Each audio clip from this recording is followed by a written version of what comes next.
Pues va tomando su cauce. Lo que está pasando en salud es la concentración de la salud en términos administrativos, porque está fracturada. Ya en algunos otros programas que hemos tenido aquí en Malinterpretados hemos hablado mucho de la fragmentación de los sistemas de salud. En este país el sistema de salud estaba totalmente fragmentado, es decir, teníamos IMSS, se tiene IMSS, ISSSTE, en el Estado de México, ISEMIN, SEDENA, Marina. Algunos ayuntamientos en el DIF tienen algunas clínicas que tienen atención a la salud, y cada una de estos de manera individual hacía su compra de medicamento, su distribución de medicamento, y esto pues beneficiaba para el tema de la corrupción. No beneficiaba, porque la corrupción no beneficia, más bien facilitaba que los políticos corruptos en este país estuvieran haciendo negocio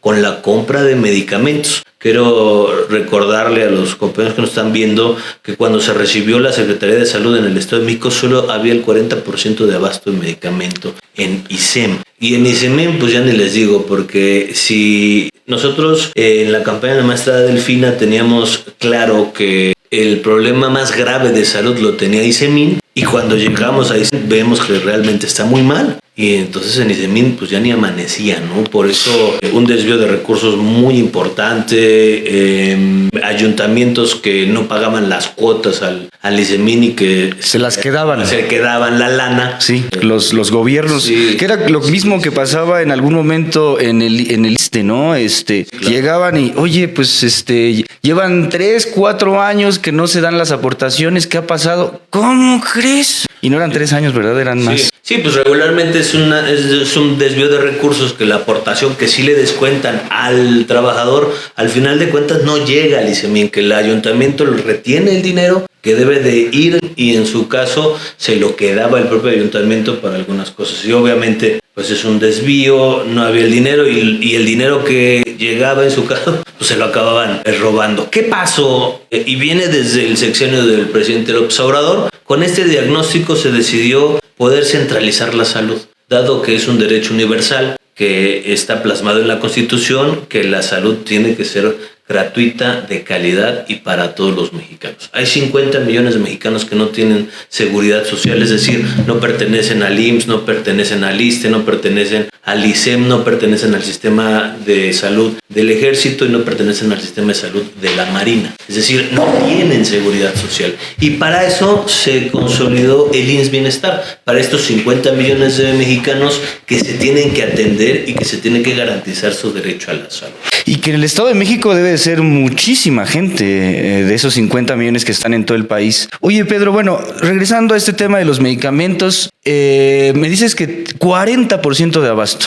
¿Hoy cómo estamos? Hoy hay un abasto mayor. De hecho, se acaba de comprar el medicamento. Lo están anunciando cada 15 días en la mañanera con la presidenta de la República, ya que ya está el medicamento. Y el mayor reto, no solo en el Estado de México, sino en todo el país, es la distribución del medicamento. Se adquiere toda la compra consolidada del medicamento. Eso quiere decir que se compran para todos los sistemas de salud lo que se necesita, porque se le pidió un requerimiento a cada instituto de salud de este país, más un porcentaje extra, para que no tuviéramos este pretexto de que hicimos las cuentas y eran 10 aspirinas y al final del año ocupé 20 ácidos acetilsalicílicos, que es la aspirina, y nos faltaron. Entonces se hizo el requerimiento y se le puso un extra. Eso va a garantizar que en todo el año haya medicamentos. El gran problema que se tiene que estar solventando es la distribución, porque en este país no tiene un sistema de distribución estatal, es decir, no tiene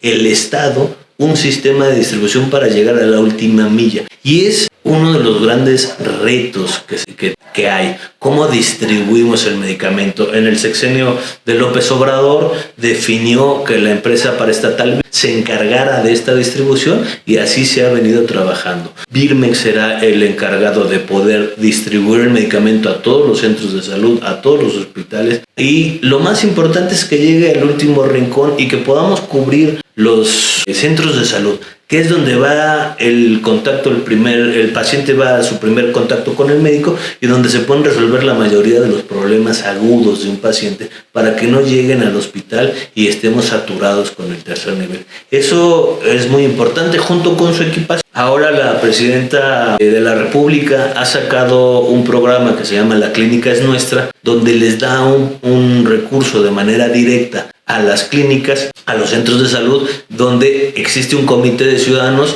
que vigila el cumplimiento de ese recurso y que lo ocupan en la mayor necesidad que tengan estos centros de salud. En algún momento, recorriendo justo Tepozotlán, estuvimos en Santa Cruz y nos decían que habían llegado 600,000 pesos y habían decidido hacer la fosa séptica. 600,000 pesos. 600,000 pesos. Y que esto va a continuar año con año durante los 6. O sea, solo a un centro de salud. Solo a un centro de salud.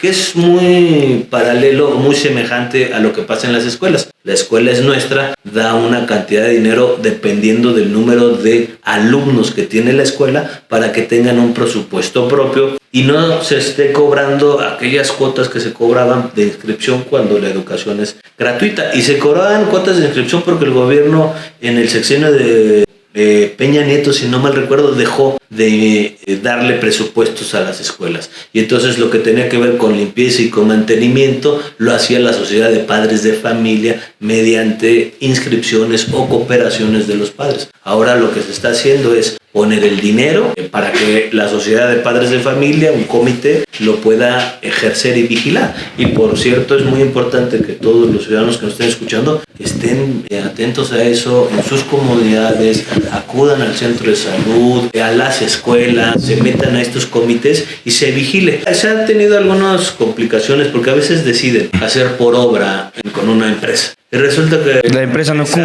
cumple, deja mal la obra, no entrega el término de obra y lo que ha funcionado muy bien es que la propia sociedad se organiza y acaban haciendo la obra ellos mismos. Claro. Como se hacen los caminos de Oaxaca o de Guerrero, donde la propia comunidad artesanales los hace artesanales y los pone y eso pues genera economía en la comunidad y la obra es de mucha calidad porque si es tu centro de salud pues lo vas a hacer lo mejor, si es tu escuela lo vas a hacer lo mejor y si es tu calle pues lo vas a hacer lo mejor, ¿no? Claro, es una forma de darle identidad a todas estas obras y sobre todo que se sienta la gente parte de todos estos beneficios porque es bajar dinero, es el presupuesto de todos. Oye, Pedro, vamos a regresar un poquito porque sí es muy importante que, como dices, que la gente se entere de estos comités y de estas sociedades de padres de familia y sociedades de gente que tiene que ver con la salud para ejercer estos recursos. Pero quiero regresar a un tema que tiene que ver con los medicamentos, que tiene que ver con la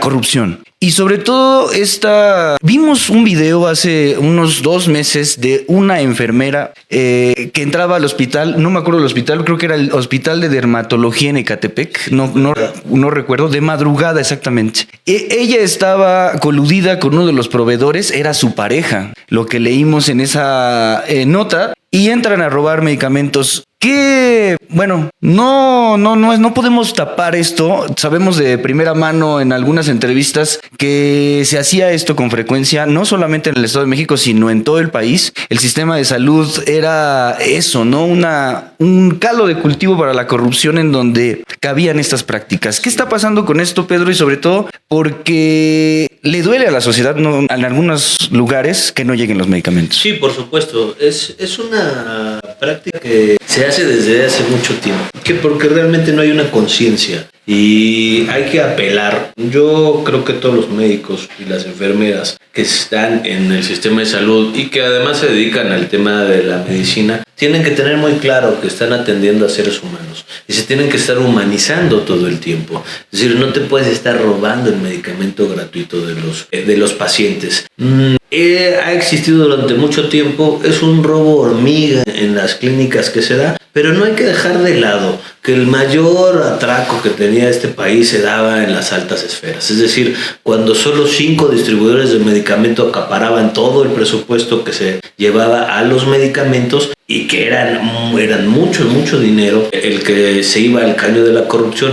Eso se ha ido mermando, eso ya no existe. Ahora por eso se hacen las compras consolidadas, ahora por eso hay un comité que vigila, inclusive se hacen licitaciones internacionales, ya no solamente en el país, se traen los mejores medicamentos. He tenido casos yo en mi consultorio donde sí he visto ya recetas con medicamentos que vienen de otras partes del país o que tienen las últimas generaciones de estos medicamentos, que es lo más nuevo que existe en términos de medicamento. Esto que vemos en los hospitales tiene que ver con que hay que llegar hasta el último nivel, hacer mucha conciencia, que los médicos, las enfermeras, las médicas tengan mucha conciencia de que no pueden estar haciendo. Y hay otra parte que también se está haciendo y que ha sido difícil, que es homologar los sueldos hacia la alza. Es muy importante que todas las enfermeras y todos los médicos tengan una mejor percepción de lo que está. Hay sistemas de salud donde el salario del médico es muy precario. Entonces, esto se va a mejorar. En el tema del IMSS Bienestar, esa es la instrucción de que haya un mejor salario para evitar todo esto, pero también más allá del robo del medicamento, también para evitar que ese médico o esa médica esté duplicando funciones o tenga doble trabajo, porque tenemos médicos que trabajan en la tarde en el ISSSTE y en la mañana en el IMSS y en la no sé a qué hora en la privada. Tienen consultorio privado, trabajan en el IMSS, trabajan en el ISSSTE y no quedan en ningún lugar bien. Pero tiene un origen. La raíz de esto es la necesidad del médico de poder tener un mayor ingreso, porque hay lugares donde el salario del médico está en 15,000 pesos al mes, que es muy bajo. Entonces sí es importante que tengan un mejor salario para evitar la corrupción a ese nivel y que genere conciencia, y además que se entienda que un médico, dos cosas: nunca va a ser rico porque se dedica a curar gente, no a hacer dinero. Y la otra es que debe de vivir en la justa medianía. Es decir, que tenga resuelta su forma de vida para que no tenga carencias tampoco y se pueda dedicar con plenitud al ejercicio de la profesión de médico. Es muy importante porque también el juicio del médico debe estar muy claro para poder curar a la gente. Si un médico está enojado con la vida, si un médico no le alcanza para solventar sus necesidades básicas, pues no tendrá el juicio claro como para poder dar un buen tratamiento. Y tendremos médicos frustrados y enojados con la vida atendiendo a gente donde lo más importante es la humanización,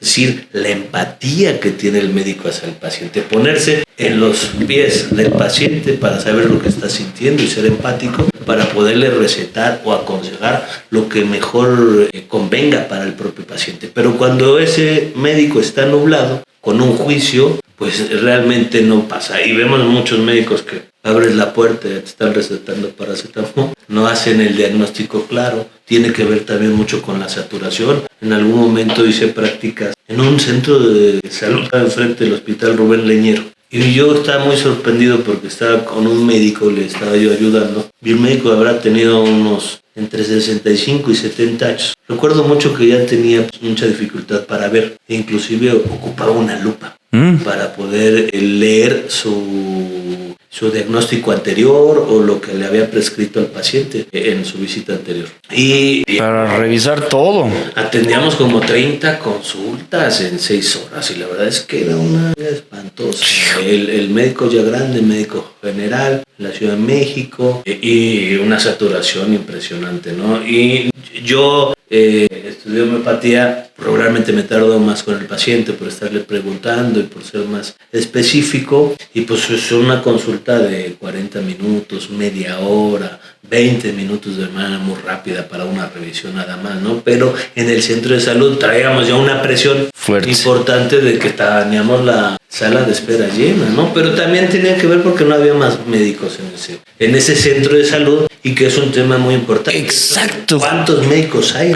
Yo lo que te quería preguntar justo era eso, que es una cuestión importante porque el papel del médico en la sociedad, bueno, lo vemos en la pandemia, lo vimos en la pandemia, que el médico pues tenía una función muy importante, sobre todo los especialistas. Hay un déficit de especialistas y hay un déficit de médicos en todo el país, pero ¿qué tal estamos en el Estado de México, doctor? Pues con mucha carencia de médicos, porque hay una concentración muy importante de la población en el Estado de México, sobre todo en el oriente del Estado de México, y pues no alcanzamos a cubrir con los médicos especialistas. O para darte un dato, traigo muy presente que nos hacen falta varios especialistas, por ejemplo en el hospital de Zumpango, en el famoso Barco, donde está abierta permanentemente la convocatoria para que haya especialistas, para que se puedan contratar, pero no acaban contratando con todo y que la convocatoria está permanentemente abierta. Tiene que ver mucho con el tiempo de formación de un médico. Un médico se está formando entre 6 y 7 años, que le decía yo cuando hacemos giras por los municipios, que un médico tarda más que un sexenio. Sale más pronto un presidente de la República que un médico graduado. Y estamos hablando de un médico general. Entonces, para un especialista, todavía te tardas de 3 a 4 años más para hacer una especialidad. Entonces, la formación de un médico especialista, desde que llega a la carrera hasta que termina la especialidad, está en promedio en 10 años.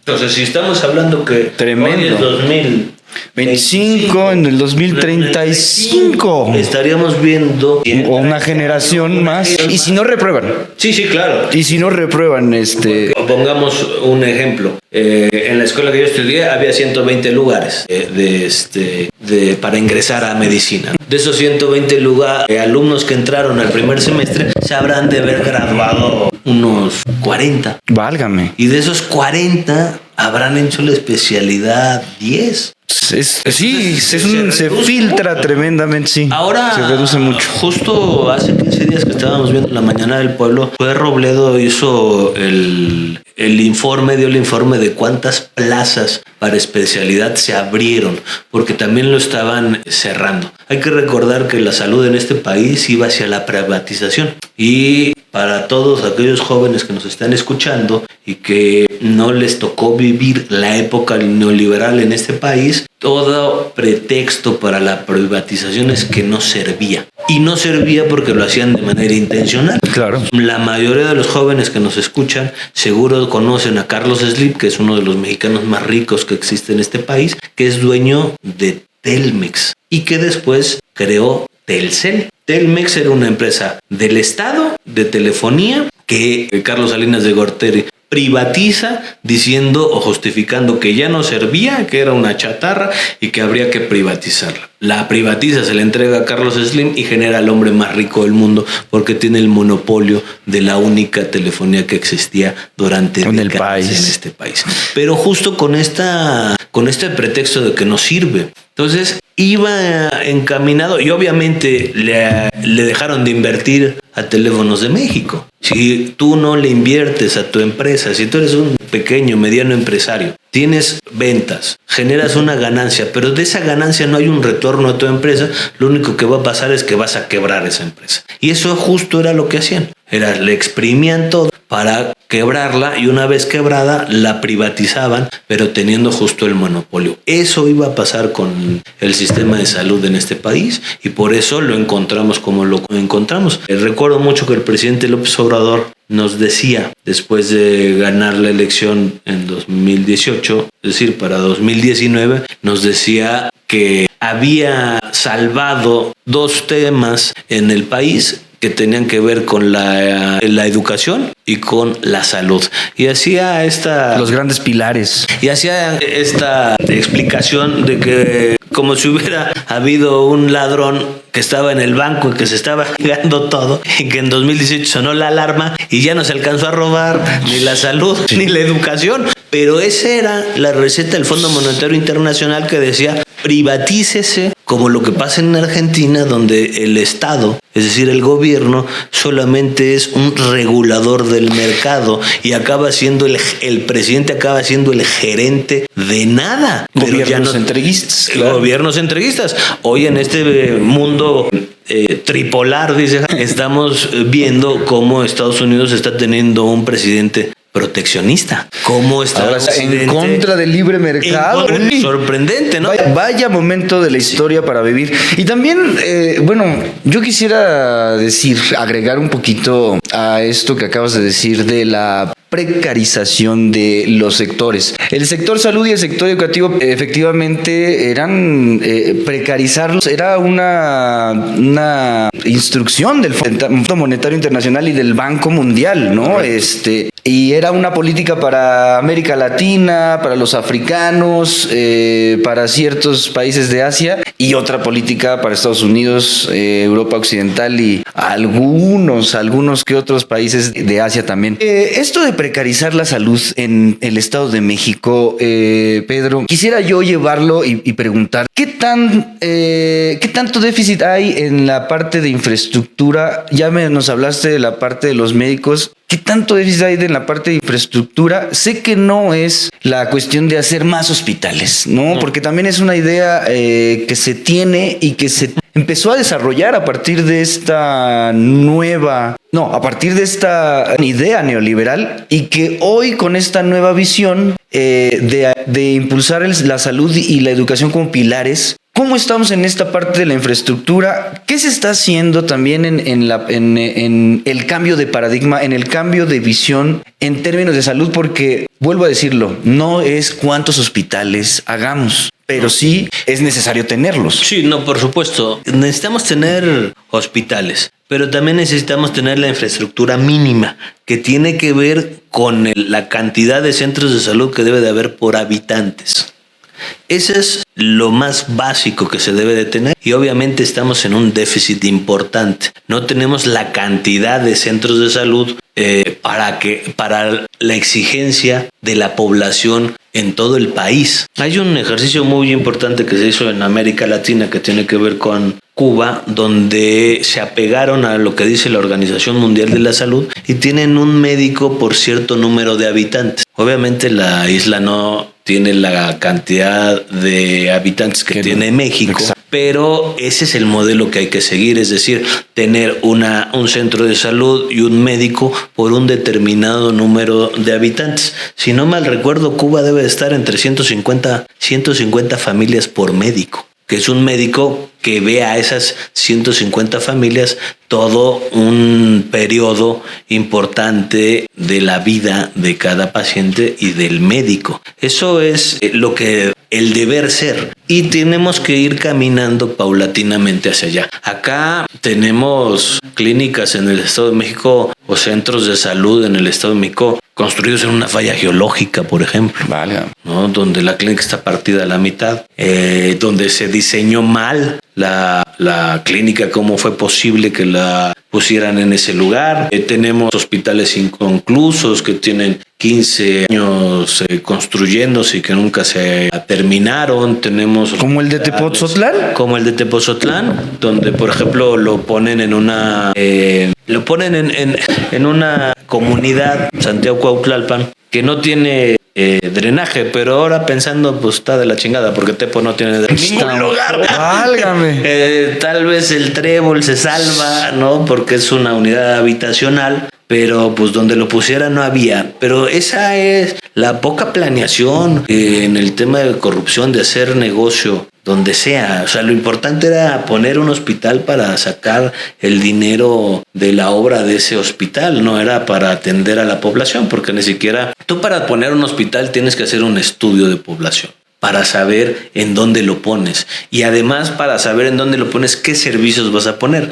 No es lo mismo poner un hospital en una población que la mayoría de la gente tiene arriba de 65 años que tenerlo en una población donde la mayoría tiene 20 años. Es decir, si tienen 20 años tendrías que estar poniendo un hospital materno-infantil seguramente, y una población que tiene 65 años tendrías que estar poniendo un hospital con hemodinamia para que se puedan atender los infartos, porque tu población va hacia ese rango de riesgo en la salud. Y que es una de las principales razones por las que fallece la gente en México. Así es. Entonces, pues nada que ver, hicieron la obra como quisieron y además, como se ha tardado 15 años en construir o en terminarse, pues las necesidades de esa comunidad ya no son las mismas que hace 15 años. ¿Y en qué va? Pues va en que la expresidenta municipal, o como le podríamos llamar a esta mujer que estaba a gobernar Tepozotlán,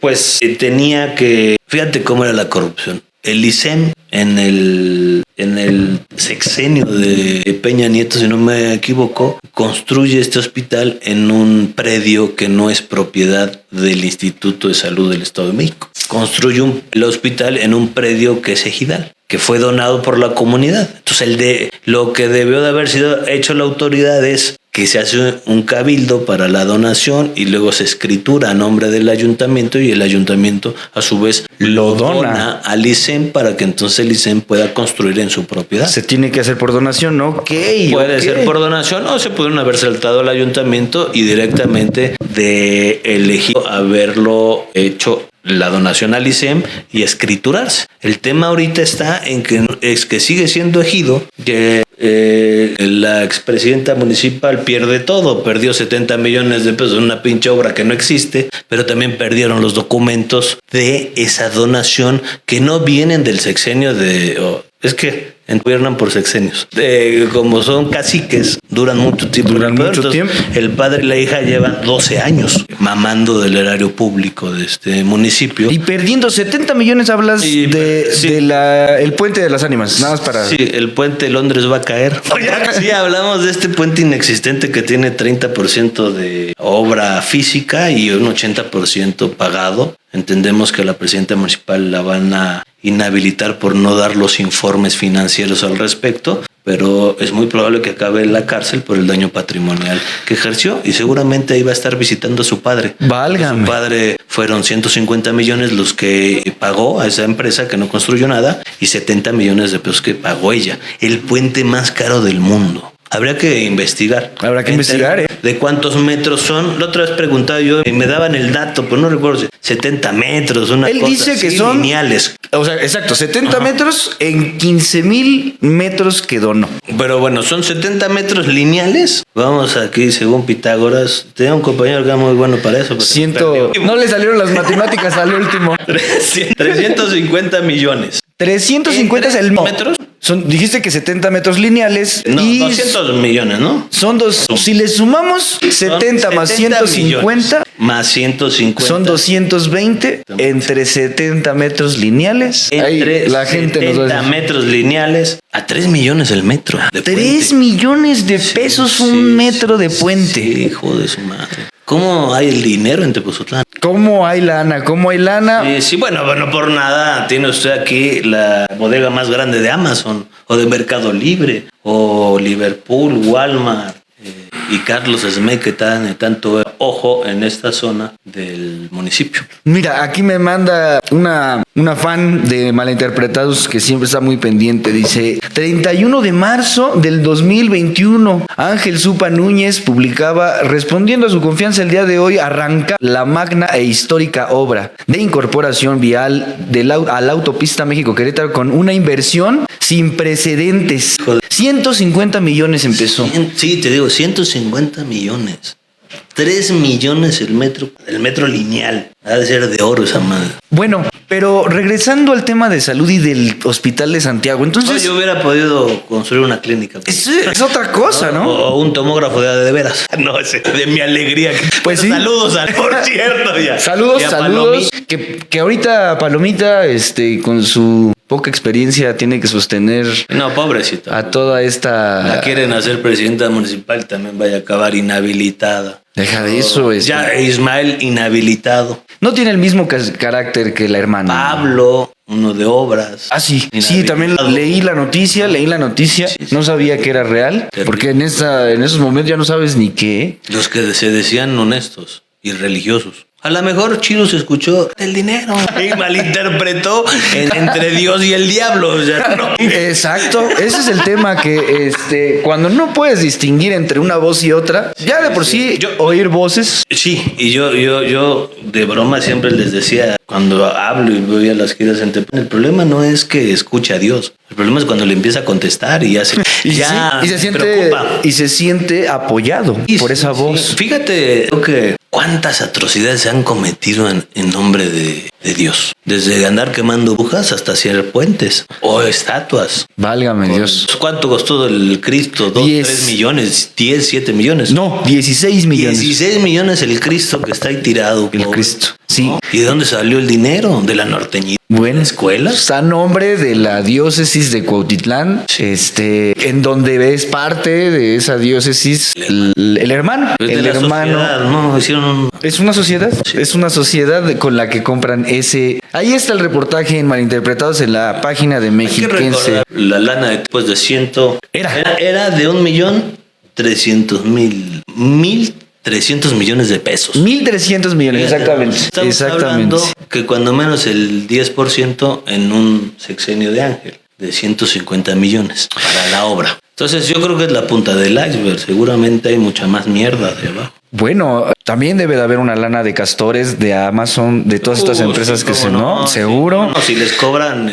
Yo te preguntaría, ¿qué funcionarios? Porque es evidente que no es nada más la presidenta y su familia. Hay muchos funcionarios coludidos y, como dices, están cayendo uno por uno. Obras públicas, primero, ¿no? Porque es donde hay más dinero. El síndico, el ex síndico, porque es el que firma. ¿Quién más? El tesorero. Está inhabilitado. Pero entiendo. Yo diría el tema en dos. Uno es que no entregan los informes del ejercicio fiscal de ese año. Y no entregan los informes porque no cuadra. ¿Cómo tú vas a explicar que te gastaste 150 millones de pesos y que la obra está detenida y tiene el 30% de avance? Claro. O sea, ¿eso cómo lo explicas? No hay manera de explicarlo ni de justificarlo.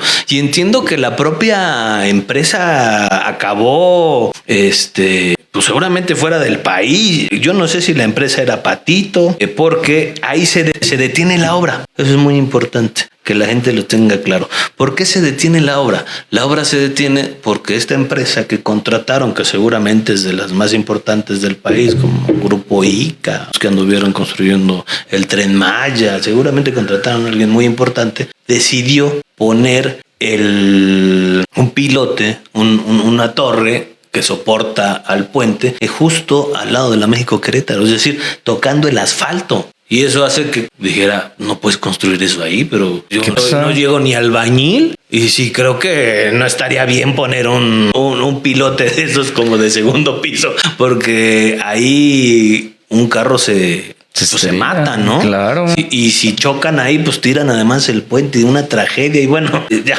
Pero bueno, eso te explica cómo es un acto de corrupción el puente, porque no hay planeación y es, hazlo, tú haces el pinche puente porque hay que chingarse la lana. Y acaban con un problemón porque no pueden acabar el puente, está detenida la obra, pero ¿qué crees? Que siguen pagando. ¿Siguen pagando? Sí, la obra se detuvo, ya tiene 2, 3 años que está detenida la obra. ¿Y siguen pagando? Dijimos que empezó en 2021. 2021. 22, 23, 24, 25, traen 4 años de Claro. Entonces, si la presidenta paga en el 22 70 millones y 150 millones en el 21, ¿por qué siguieron pagando algo que estaba detenido? 20 millones y 70 de esos 200. Oye, te vienen a hacer un cuarto a tu casa. No te han entregado nada. Y ahí te va el adelanto del 50%. No te hacen los seguimientos, se van de jarra y de repente hay que seguirles pagando. Oye, siguen pagando. Y que por cierto nos mandan aquí la misma fan de Malinterpretados, que por cierto le vamos a mandar un saludo, pero no vamos a decir quién es, porque es muy buena investigando. Y nos manda la cuenta pública de este año, la cuenta de egresos. Te la voy a mandar, Pedro, a ver si la puedes checar, pero esta cuenta de egresos viene con lo que en algún momento se le dijo a la presidenta cuando todavía no dejaba el cargo. ¿Por qué de presupuesto, en este presupuesto, en el capítulo 1000, dice servicios personales y está autorizado para este año 319 millones. Sí, es lo que se gastan en sueldos y salarios del ayuntamiento. 300. Todos los funcionarios de este ayuntamiento te cuestan 300 millones de pesos, que es el capítulo que corresponde al año. Por supuesto que es mucho. Es mucho. Entonces, ¿a nosotros qué proponemos en Morena? O sea, si nos... adelgazar el gasto corriente. ¿Qué es eso? Tiene que ver con servicios personales. Es decir, nosotros creemos que la gente que tiene que estar en el gobierno o en el ayuntamiento va a servir, no a servirse. Y me parece que gastarse 300 millones de pesos, pues porque se están sirviendo con la cuchara grande. Y además no son los funcionarios de medio nivel ni los de bajo nivel. No. Estamos hablando... Es la cúpula. Sí, claro. O sea, estamos hablando de directores, subdirectores, ¿no? Estamos hablando de la presidenta municipal. Estamos hablando del hermano que quién sabe cómo cobre, pero está todo el tiempo metido en el ayuntamiento porque hay un nepotismo terrible. No tiene ningún cargo y trae camionetas del ayuntamiento. No tiene ningún cargo y trabaja ahí. ¿De qué chingados vive? De la corrupción. Pues no nos hagamos pendejos. O sea, no es posible que tú estés metido todo el día en el ayuntamiento y que vive del aire. ¿Es fotosintético? ¿Sale al sol y se recarga? ¿No? Pues de esos 319 con que le cayera... Que debería de salir la expresidenta municipal, su padre y su hermano, a explicarnos cuánto dinero tienen, cuánto dinero poseen. Así le expliquen al pueblo y a Dios y que entreguen cuentas. Que no vayan a esperar a entregar cuentas cuando se mueran, porque eso creen. No, aquí, ahora, en este mundo terrenal, que digan cuánto dinero tienen, cuánto les deja la escuela, cuánto les deja la norteñita y cuánto les ha dejado la administración pública como para que traiga una camioneta de 2 millones de pesos. El expresidente municipal. ¿Cuánto dinero hay? Y vamos a hacer cuentas. ¿Habrá justicia? A ver si les cae. Pues sí, yo creo que ya estamos en otros tiempos. Fíjate que no he tenido la fortuna de ver cosas importantes y transformación en este país. Y pensé que nunca las iba a ver. En algún momento de mi vida y de la lucha por la transformación de este país, la noche había durado tanto que no pensé que pudiéramos haber visto, porque además, pues por desgracia vi compañeros pasar a otra vida. En esa lucha. En esta lucha, sí. Sí, compañeros que no llegaron a ver a Andrés Manuel presidente, compañeros que no llegaron a ver que gobernáramos el Estado de México, compañeros que no llegaron a ver la Operación Enjambre. Operación Enjambre donde a propios presidentes municipales de Morena no se les protegió, no hubo impunidad y eso no es un ejemplo. Es un hito, doctor, esta Operación Enjambre en el Estado de México, no nada más por la trascendencia de los altos funcionarios, que fueron directores de seguridad aprendidos 7 y una presidenta municipal, sino también hubo una persona, un director que se suicidó en la notificación. Sí. En la misma notificación le pidieron su arma y le dijeron, a ver, páseme el arma y él se disparó. ¿Qué significa esto? Bueno, a mi forma de verlo es una señal de este cambio. ¿Qué significa que se hayan inhabilitado también al tesorero eterno de Tepoztlán, Ismael Castillo? ¿Es cierto eso que lo inhabilitaron o es nada? Entiendo, está inhabilitado y se amparó. Se amparó. No, yo no entiendo cómo te amparas ante eso, ¿no? O sea, me parece que hay una inhabilitación y tiene una razón y consigue un amparo, no sé cómo lo haya conseguido.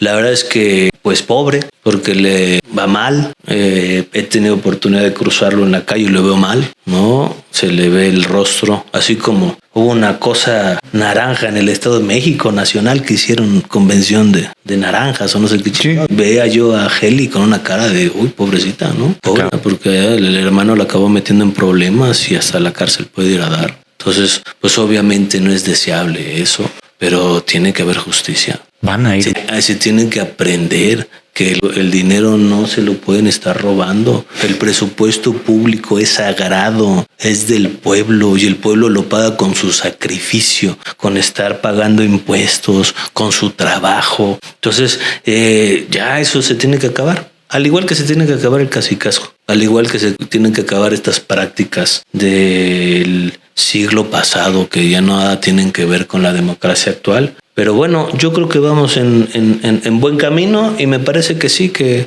no va a haber impunidad. También tiene mucho que ver, y para que la gente lo entienda, porque híjole, hay cada compañero que luego platico con ellos que me dan mucha pena porque pues no entienden que tiene que ver el poder ejecutivo, el poder legislativo, el poder judicial, ¿no? Me han hablado para decirme, oiga, que la gobernadora haga algo. Compañero, si no es Ministerio Público, la gobernadora. O sea, yo entiendo que quitaron las clases de civismo, pero creo que a nuestra generación sí nos las dieron. Pero no pasaron ahí. No, yo sé si pasaron de y creo que es muy importante esa conciencia de que saber quién tiene cada función. Sí, porque claro, tiene que haber denuncia. Así y luego es. va la fiscalía. Y luego la fiscalía determina. Y el tema administrativo lo lleva el OSFE. Y el OSFE es quien inhabilita. Pero tampoco saque el Ministerio Público para decir, vaya a la cárcel, ¿no? Exacto, no le corresponde. Haber una denuncia en la Fiscalía Anticorrupción del tema del desvío de recursos, si es su caso,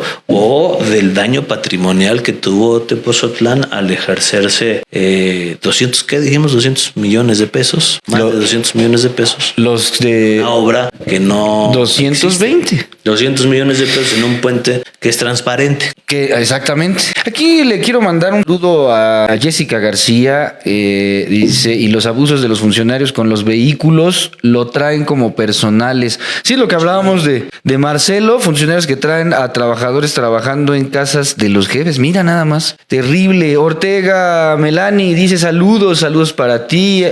Melani, Aldo Vega Flores, saludos a todos, un abrazo, saludos para ti. Maruca, saludos al doctor Centeno. Saludos, Doc Centeno, dice Alberto Gutiérrez. Saludos. Su Majestad. Su Majestad. Hasta allá. Misma Majestad. Así es.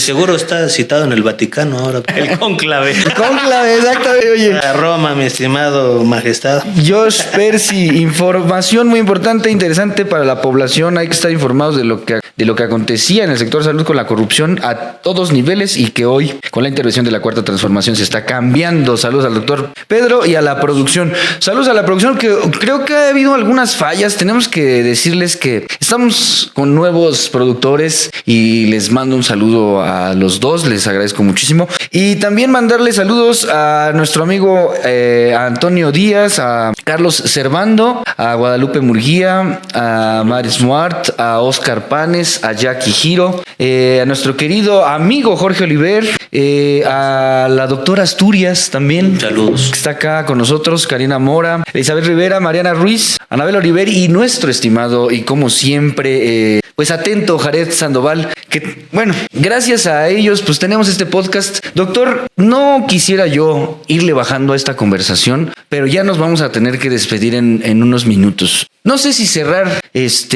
fuerte o si cerrar suavecito, porque con todo lo que nos ha dicho, ¿no? La inhabilitación de Heli, la inhabilitación de Ismael Castillo, 300 millones en gastos personales, un puente transparente, ya nos dijo cómo está la cuestión del Hospital de Santiago, ya nos dijo que hicieron ahí pues una jugada que no debieron de haber hecho. Es algo que el pueblo de Tepoztlán debería de tener en cuenta. Y luego construyeron un mercado al lado. O sea, que y está sin funcionar desde hace tantito, ¿no? O sea, no es posible. O sea, no puede existir un hospital. Un hospital no puede convivir con un mercado, porque el mercado tiene fauna nociva. Estoy hablando de ratas, de roedores. O sea, además de las ratas que nos gobiernan. Que gobernaron, también estoy hablando pues, de que no puedes tener un hospital, un mercado al lado del hospital. Entonces, díganme, ¿quién conoce un hospital que al lado tenga un mercado? O sea, eso no es factible, no se puede dar el permiso para tener un mercado ahí. Porque además entiendo que primero fue el hospital y luego el mercado. Pero bueno, eso también se tiene que solventar, se tiene que solucionar. Espero que se acabe primero el hospital, que haya voluntad del ayuntamiento y no nos estén engañando con que ya van a estar las escrituras y nunca estuvieron, porque tonto es el que piensa que el pueblo es tonto. Entonces eso no va. Entonces la verdad, si no hay voluntad, pues que el pueblo los juzgue, así como los está juzgando, porque la verdad siempre sale a la luz. Y es más vale caminar uno de forma recta y ser honesto que andarse por las ramas, porque un día, tarde o temprano, cae la verdad. Siempre pasa. Y siempre el que obra mal le va. Es una ley de vida. Por eso, más allá de estarse dando golpes de pecho y comprando sacerdotes cada domingo, hay que hacer un análisis de conciencia consigo mismo para poder estar bien con el Creador, bien con los demás, bien con el pueblo y bien con uno mismo. Con el prójimo. Y sí, entonces puedes caminar y hacer de tu vida una línea recta y dar ejemplo y trascender. De la otra forma acabarás siendo un pinche cacique corrupto, por más que hayas hecho un mediano gobierno en algún momento de tu vida. Y habrás demostrado que lo que te importaba es estar cerca del poder todo el tiempo, como aquella ilusión de los reyes españoles que se sentían enviados de Dios en la tierra. Eso no existe. Claro. Eso no es religión y eso no tiene nada que ver con Dios. Doctor, no quería cerrar tan fuerte, pero ya los pasamos de malinterpretados a encabronados. Y si yo hubiera firmado la cuenta pública en esos años, estaría temblando. Sí, pobres, les mando un abrazo. Ojalá que no. Si tienen mucho insomnio, tomen cofea cruda, sexta centesimal, 5 chuchitos antes de dormir. Y si no les hace efecto, porque si están bien pinches nerviosos de que van a acabar en el bote, pues recen y sigan rezando. No, doctor. Ay, qué rápido se nos baja de lo encabronados de repente cuando nos da esas recetas, doctor. Pero sí, ¿con qué podríamos cerrar este programa, doctor, sin que se vaya tan lejos? Porque ya no queremos ponerlos tan nerviosos, ya no queremos que duerman hoy tan mal, porque seguramente mañana tienen actividades, pero sí, ¿con qué cerraríamos? Y también, doctor, pues comentarle a la audiencia que vamos a tener este podcast y que vamos a invitar a más gente para que interactúe aquí. Vamos a tener también la pantalla con los comentarios. Les digo, estamos cambiando un montón de cosas, pero como cambiamos primero de producción, pues tenemos que ir habilitando todos estos artilugios. Pero sí, cada lunes nos vamos a ver por acá. ¿Y con qué cerramos este primer episodio de esta como séptima temporada? Porque ya llevamos, si no mal recuerdo, desde el 2017 haciendo podcast de malinterpretación. Es correcto. Pues yo cerré con 2 temas importantes. Uno, que el tema de la salud avanza, va por buen camino y estaremos viendo los resultados, y tengan seguridad de que el sistema de salud en este país se va a fortalecer y va a ser ejemplo mundial. Hay algo de fondo sumamente importante en el sistema de salud de este país, que no se privatizó y que no está al servicio del mercado. Si partimos de esa premisa de que sigue siendo público, entonces hay manera de tener un sistema de salud eficiente y generar un derecho importante, que es el derecho a la salud de todos los mexicanos, que ya está plasmado en la Constitución, pero no tiene que ser letra muerta, tiene que ser efectivo, que haya el derecho a la salud y que todos los seres humanos que viven en este país tengan alcance a ello. Voy a poner el ejemplo de Estados Unidos, donde la salud está privatizada y aquellos que no tienen derecho social a la salud porque no pagan su cuota privada a los hospitales, no tienen derecho. Y aunque paguen una cuota privada, sigue siendo carísima. Entonces la salud en Estados Unidos es para una élite. Es la primera vez en mucho tiempo que Estados Unidos tiene un aumento en la pobreza, en la calidad de vida de los estadounidenses, y tiene que ver con esta parte neoliberal de la libertad del mercado que les dio en algún momento, que es un fracaso, y haber hecho un negocio la salud. La salud no es un negocio, es un derecho. Entonces me parece que el país está caminando en buenas manos. Eso no se logró cambiar y vamos para allá. Y el otro tema en el que yo cerraría tiene que ver, sí, con el tema local, que está álgido. Vamos a tener las próximas semanas seguramente noticias de lo que está aconteciendo en Tepozotlán. Ya tocará igual y hacer algún otro podcast específico de lo que está, para explicarle a la gente pues las dudas.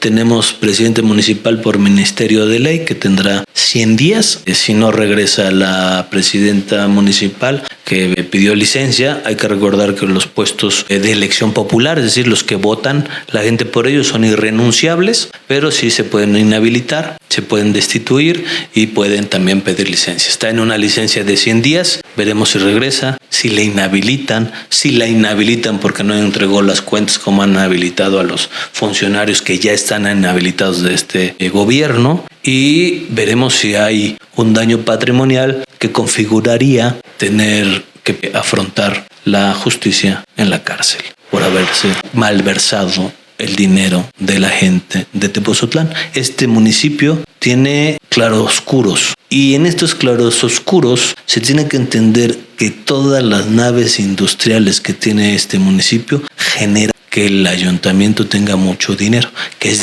decir, toda la recaudación de impuesto local, que se entienda, todos los impuestos que cobra el ayuntamiento ascienden a 500 millones de pesos. Esos 500 millones de pesos deberían de estar invertidos en el pueblo y no en la corrupción. Y esos 500 millones de pesos al año deberían de mitigar el impacto que generan las naves industriales en este municipio. 2 millones de pesos de recaudación local. Así es, de impuesto local. De impuesto local. A permisos de construcción, permisos para hacer naves industriales. Y el presupuesto de este año es de 930 millones, si no mal recuerdo. Es decir, que el impuesto local supera a las participaciones estatales y federales. Y hagamos un paralelismo. Teoloyucan tiene la misma población y recibe alrededor de 300, 400 millones de pesos, que es lo que debería de recibir Tepozotlán.